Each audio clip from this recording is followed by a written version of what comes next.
here, and then I'll drop in the vapor rust.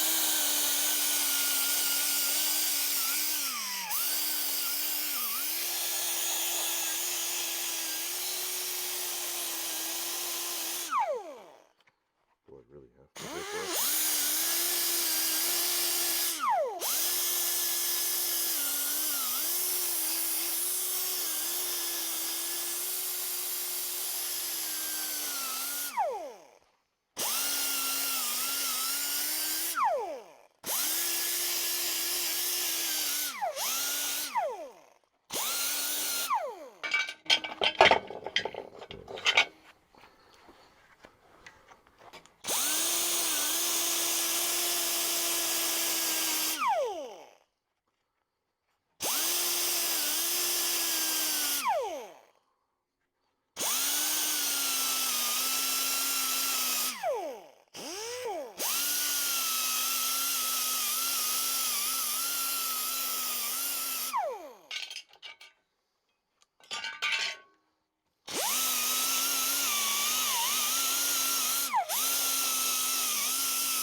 There we go.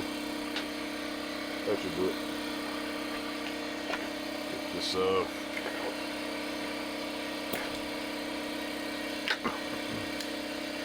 oops.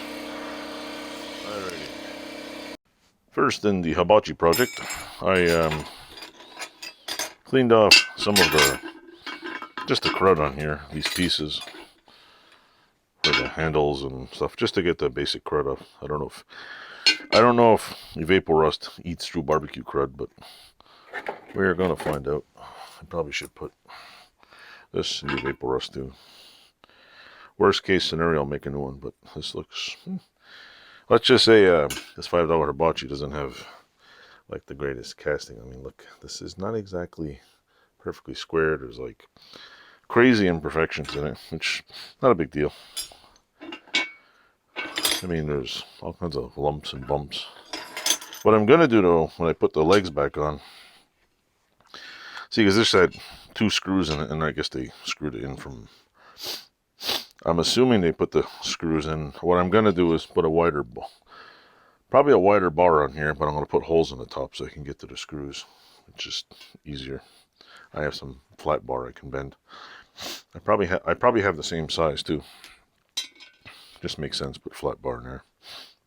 Or I'll, what do you call it?